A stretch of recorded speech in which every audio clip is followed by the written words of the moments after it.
All right, good morning. We left off last week talking about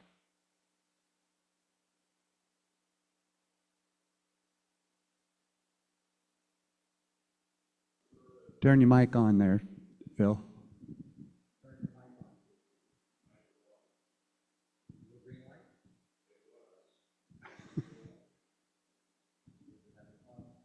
this is the one.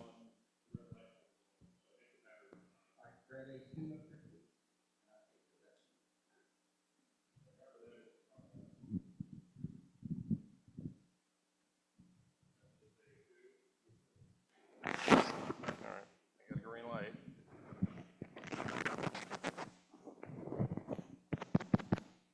All right, testing. All right, let's start all over again. For those who are online, I don't know if it was coming through. So we were talking last week about the Amish, and the reason was they're kind of like I don't call it a poster child or a test case of how politics influences and changes their society. And I had asked last week, when you think of the Amish, what comes to your mind? And we had terms like simple, old-fashioned. So I shared with you a series of slides and a little video after I showed this and asked, what comes to your mind? And asked after I showed you these photos, do the photos in any way change how you picture the Amish? So I'm going to go back and play that slide set just as a reminder for those who may not have been here. So again, keep in your mind a picture of the Amish, and then consider these pictures.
Make liberals cry again. It's not typically what you think of when you think of the Amish. What's going on here? And what do you think is going on in the minds of those bystanders there at the bottom of the screen? What do you think they're thinking of the Amish? Walter?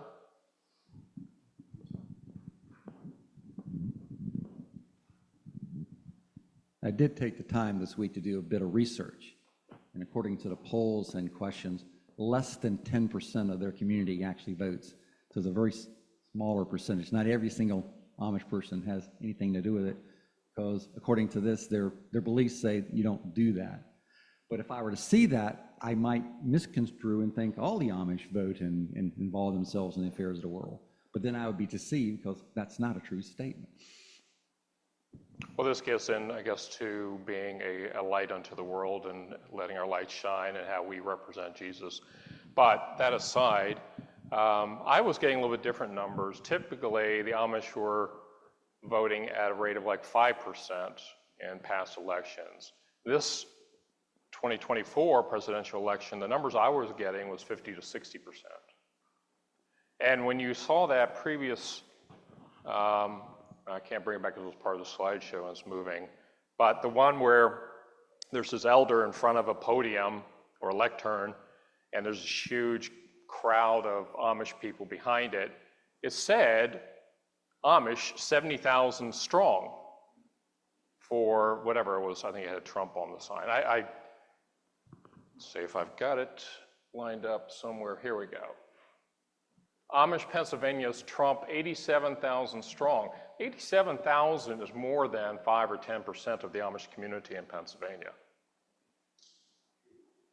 Okay, there's no way in the world that there's 1 million or 870,000 Amish in Pennsylvania. So the rates of voting this presidential election are extremely higher than in the past.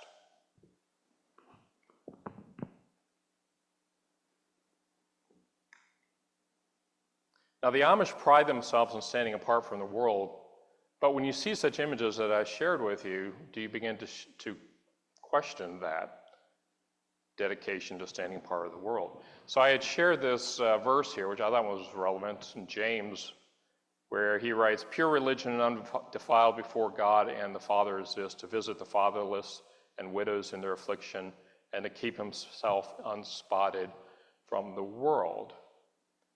And does this image fulfill that exhortation to remain unspotted from the world? Or does this seem to present a contradiction? Now, I want you to look at this photo, and I'm going to show you another photo, and I want to ask, of the two photos, which is probably a better example of remaining unspotted from the world? This or this?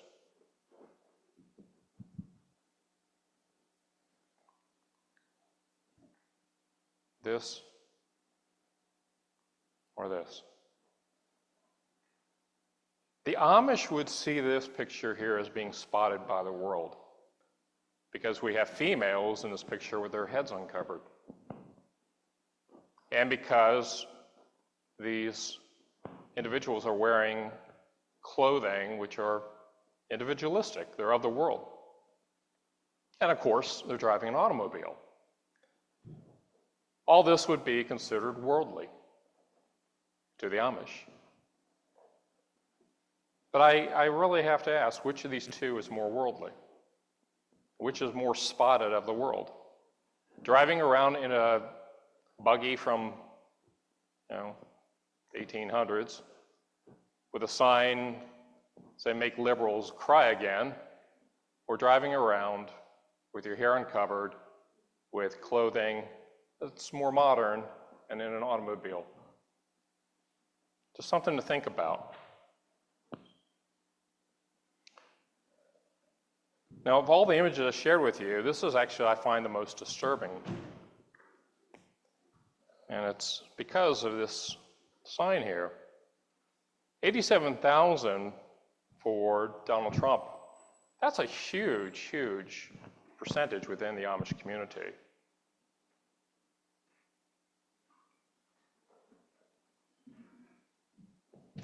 And this is what I would call a bloc, a B-L-O-C, and that's when a person or a group of persons or nations combine together to form a single unit with common interests or a purpose, common purpose. I would say that the Amish are a bloc. And why is that a problem? Why do I point this out? Well, when Christians are involved in partisan politics, it gives politicians an opportunity to target and treat this bloc much like they would a teachers' union or a labor union, a constituency that has to be pandered and pleased with campaign speeches and promises in order to get votes. And politicians know this.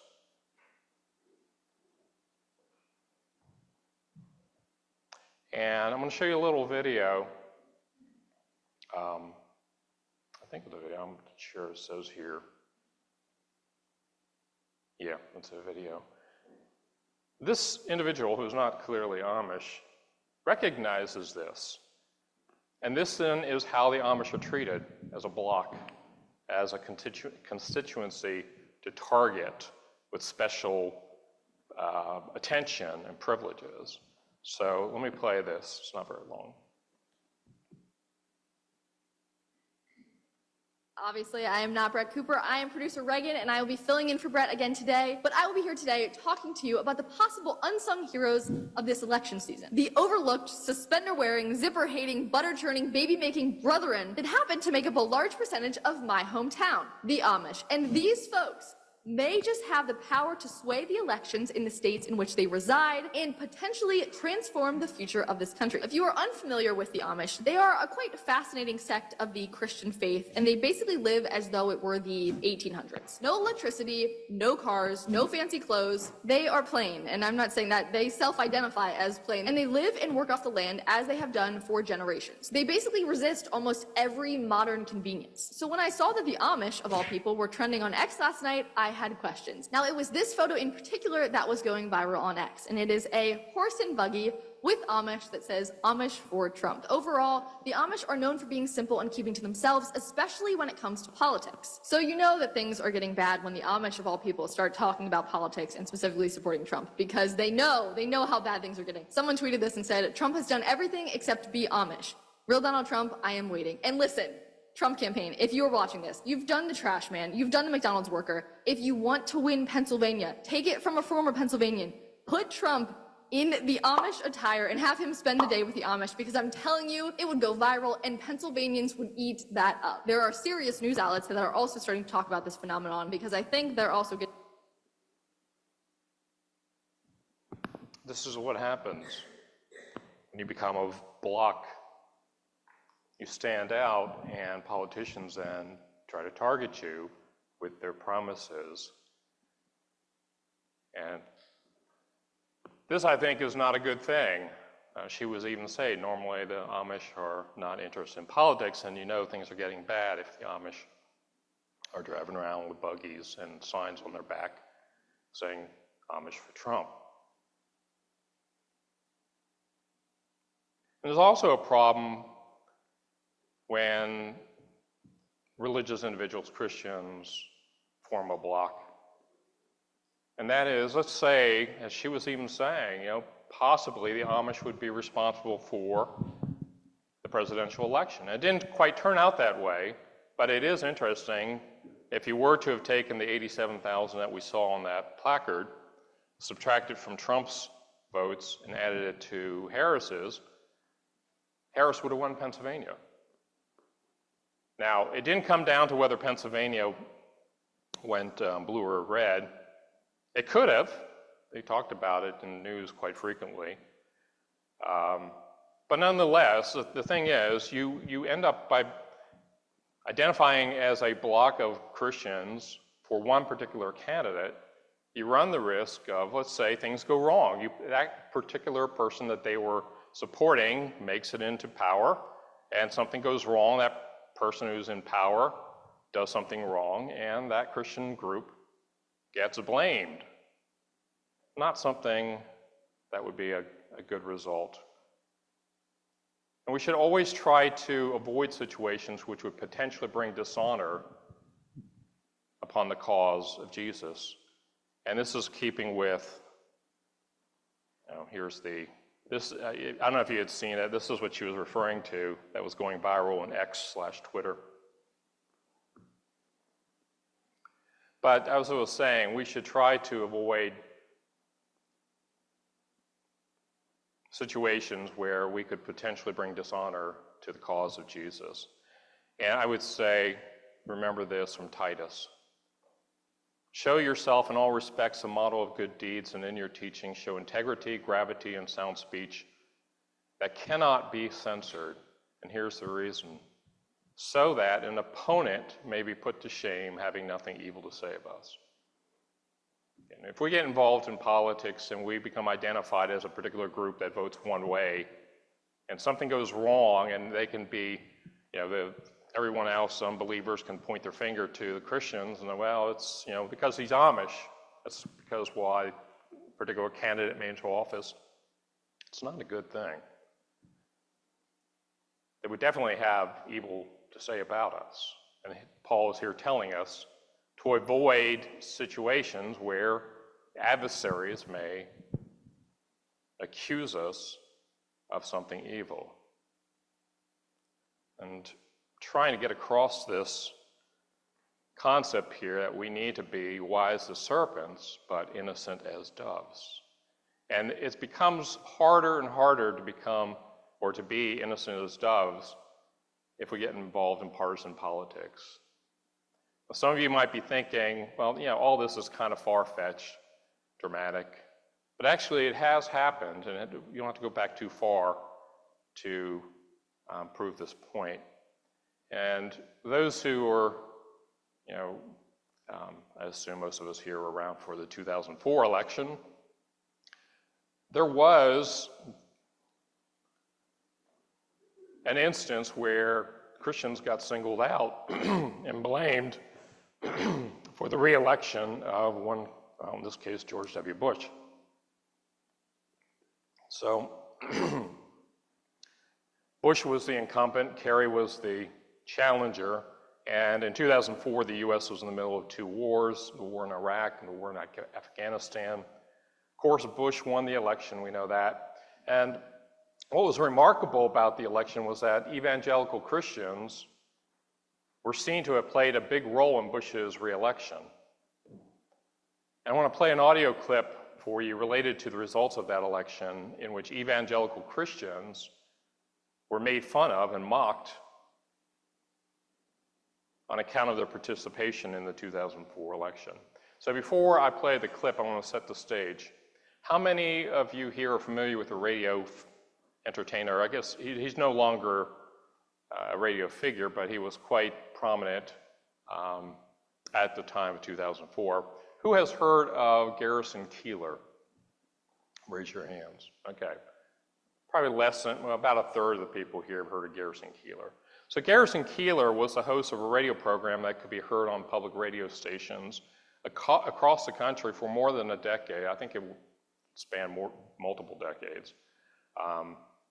And his radio program was a bit like a variety show, and it was called The Prairie Home Companion. So the clip I'm about to play comes from November 2004, and it's the weekend show following the 2004 election.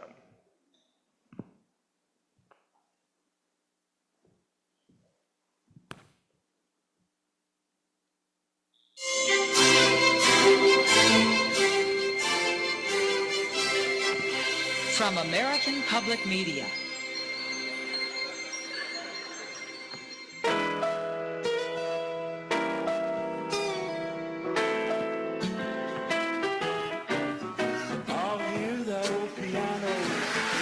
So what I'm going to do, I'm going to skip ahead so you don't have to listen to the music.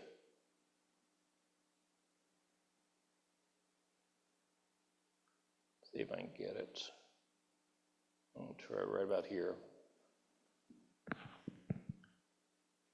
Come on. A camel, he's ridden an elephant, he caught a catfish with his bare hands, and he's written 19 books. Joining us for our joke show, our fall clearance joke show. Jokes of all kinds, all descriptions, light bulb jokes, knock-knock jokes, maybe a penguin joke as well. 3 days since the election, and I am doing fine. Though I woke up on Wednesday morning and the sun refused to shine. And the American people, bless their hearts, did not do as they should do. Democracy is fine by me, but sometimes I'm not so sure about you. Whoa, whoa, whoa, whoa, whoa, whoa, whoa, whoa, whoa, whoa. All right, so it begins right here. We're over it. We've moved on. Look, it's fine. The election was days ago. Much has happened since then. We've practically forgotten about it here in our in our rush to enter into new activities, new frontiers, new projects. I am now the chairman of a national campaign to pass a constitutional amendment to take the right to vote away from born-again Christians. Just a little project of mine. Quite amazing, the applause that we got. My feeling is that born-again people are citizens of heaven. They are citizens. That's where their citizenship is in heaven. It's not here among us in America. If you feel that war in the Middle East is simply prophecy fulfilled, if you believe that tribulation and suffering are just the natural conditions of life, if you believe that higher education is vanity, unnecessary, there is only one book that one need to read, if you feel that unemployment is God's way of making you more dependent on Him and drawing you closer to Him, if you feel that lousy health care is simply a portal to paradise, then you don't really share our same interests, do you? No, you do not. So if you vote, then why not Canadians? Why not Scandinavians? They speak English too. They're perfectly well informed. But we have moved on. We have moved on. It's all behind us. No bitterness remains, no anger, nothing you need to concern yourself about. That'll be all right. That'll be all right. Mr. Pat Donahue. Okay.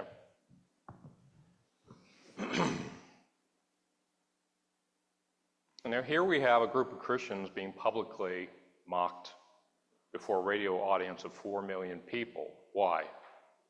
Well, because they participated in the political process. Now, what's amazing is to compare how Christians act, behave, and their attitudes today, or in 2004, with Christians in the early church, Christians from the 2nd and 3rd centuries. I think it's very interesting if we do a contrast comparison between Christians of today and Christians not all that long after the Christian church came into existence. And what's interesting is if you go back and look at the Christians of the 2nd, 3rd centuries, they were mocked, yeah, but they weren't mocked on account of their politics. Christians abstained from politics, if you go back and look at the writings of the 2nd and 3rd centuries. And I'm going to share, that's not what I'm going to share. This is from an early Christian named Tertullian. It was written around the year 195. And it says, "In us Christians, all ardor in the pursuit of glory and honor is dead.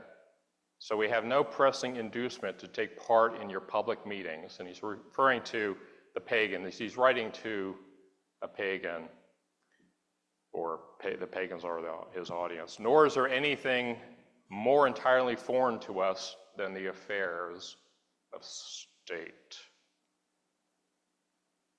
Yeah, my, how Christians have changed. Now, I mentioned earlier from the Titus passage, we should be conscious of our behavior in the sight of men so that we don't let adversaries have an opportunity to speak evil of the Christian faith. Well, on that note, one of the greatest adversaries of Christianity, early Christianity, was a man named Celsus, spelled C-E-L-S-U-S. And he was a pagan writer from the 2nd century, and he criticized Christianity, and he labeled Christianity as a threat to stable communities and a threat to the worldview of that day and age, which of course was pagan, both religious and social. And Celsus, unfortunately, his works have been lost. We don't have any books from Celsus. But what we do have are the words of another individual from The following century, from the 3rd century, a man named Origen, I think it's also been pronounced Origen. I'm going to pronounce it Origen. This Christian, he was quite a hotshot in Christianity, in the Christian world in his day, in the 3rd century. And the reason why we have any knowledge and words of Celsus is because Origen tried to counter the criticisms of Celsus. And Origen wrote a book appropriately titled Against Celsus. And this is where we find the criticisms against Christianity by Celsus. If it weren't for Origen, we wouldn't have anything left of Celsus's jabs at Christianity. Now, I'm not going to share all of Celsus's complaints. This would take up too much time. But I do want to share one criticism that Celsus lobbed against the Christians, in which Origen responds to. And I think looking at this criticism, this critique, it gives us a peek into how a thoughtful pagan viewed the Christians some 150 years after the resurrection of Jesus. So, in one of Celsus's writings, Celsus argues that Christians ought to, quote, accept public office in our country for the sake of the preservation of the laws. Celsus argues that Christians ought to accept public office in our country for the sake of the preservation of the laws. That would kind of tell you that Christians were not accepting public office. It only goes to say that that would be the conclusion you would draw from his words. That Celsus was faulting Christians for the refusal to participate in any way in public and civil life within the Roman Empire. Or, as another early critic put it, Christians do not understand their civic duty. Now, in an attempt to explain the Christians' rationale for their abstention from politics for what was perceived as poor citizenship, Origen responded this way.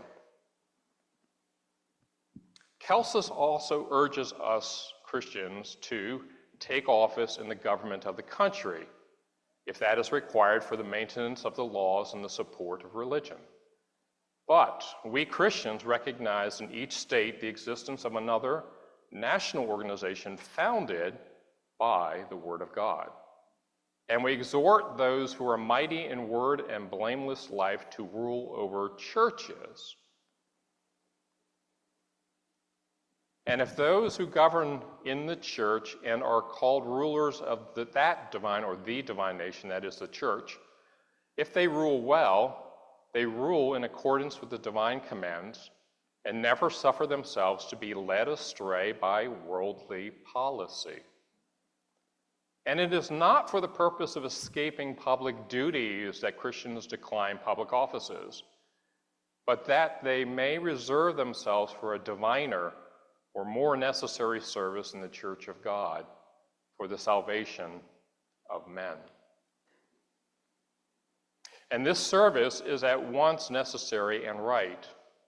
They take charge of all, of those that are within, that they may day by day lead better lives, and of those that are without, that they may come to abound in holy words and in deeds of piety, and that while thus worshiping God truly, and training up as many as they can in the same way, they may be filled with the Word of God and the law of God, and thus be united with the supreme God through his Son, the Word, wisdom, truth, and righteousness, who unites to God all who are resolved to conform their lives in all things to the law of God. As I said earlier, my oh my, how have Christians changed? Today, if a Christian would argue, as Origen did here, that Christians should abstain from politics, most Christians would look at you funny or mock such an idea. How we have changed, or who wrote, how have the mighty fallen? Well, in response to this, you might get responses like, well, what about Joseph? What about Daniel? What about Esther? They were involved in politics in a big way. Joseph, he became second in command in Egypt, one below Pharaoh. Daniel was ruler of the whole province of Babylon. And Esther, she became queen of Persia. Surely those facts debunk the idea that Christians should not be involved in politics. And you hear this argument that's commonly brought forward against the point of view that I've been trying to share over the last 6 weeks, in which the Christadelphians have tried to maintain over 150 years of their existence. And that is, as John Thomas put it, brethren of Christ should have nothing to do with politics and military service. Now, in this argument about Daniel and Joseph and Esther, is overlooked the fact that these individuals never ran for political office. Big difference. And although they were godly, all godly in a sense, I won't dispute that, none of these three were followers of Jesus. None of them were under the obligation of to follow the peaceful instruction to be innocent as doves, the teachings of our Messiah. And each three of these, Joseph, Daniel, and Esther, each three were raised up from the dust by the hand of God. Not one of them sought political life. It was thrust upon them against their will. Joseph was a slave and he was a prisoner before God showed him Pharaoh's dream, or the interpretation of Pharaoh's dream, which resulted in Joseph being freed and promoted to second in command. God's hand clearly was involved, especially if we consider how Joseph's administration and advice saved the lives of so many, including his family. In Daniel's case, he was an exile in Babylon, and he found advancement by God once more by giving interpretation of a dream. In this case, Nebuchadnezzar's dream. It was clear, it was unmistakable that God had a hand in Daniel's advancement. And in a similar way, God was at play in the life of Esther. And she was a means by which God preserved the Jewish exiles in Persia. And none of these three Old Testament figures should be examples of political advancement or political participation to New Testament believers. The three that I just mentioned, they did not lobby to raise large amounts of money or campaign against an opponent. They didn't blow hot air and utter vanities on the stump, and brandish pasted-on smiles, boast about tomorrow, or make overreaching campaign promises. They did not strive to yoke themselves together with unbelievers in a political movement. They did not throw mud at an opponent or run negative campaign ads against their opponent. They did not seek glory or honor or power, but instead were raised out of the dust to their high position in such an unexpected manner that it was clear to all that God had intervened. Now, if God chooses to raise up our next national leader from among Jesus' sheepfold in the same overt and miraculous manner, which is clear for all to see, well, then I will be the first to welcome that individual and proclaim and anoint their arrival as our next president or whatever. However, short of a direct divine intervention, followers of Jesus should, again, remember to be innocent as doves. And honestly, the only way you can be innocent as doves in this political world is to abstain from active participation in politics. And we should behave more like strangers and pilgrims on the earth as ambassadors of God. An ambassador, by the way, if you're an ambassador for the US to France, you cannot vote in the French elections, okay? Just something to think about. We should be like the faithful of old who were called out of the world and desired a better country. And Christians should seek a better city whose architect and founder is God. And where's the consistency in meddling with worldly politics? Just can you imagine the Apostle Paul running for a seat in the Roman Senate? Or can you imagine Peter running, well, they didn't have presidents back then, but Peter seeking political office? Then why do you think Christians should become candidates in this political world, or Christians should support individuals? So this is what I would say to those who would use the Daniel, Joseph, Esther argument. It looks like we'll have to wrap that up. So I appreciate you hearing me out. So we'll continue this next week.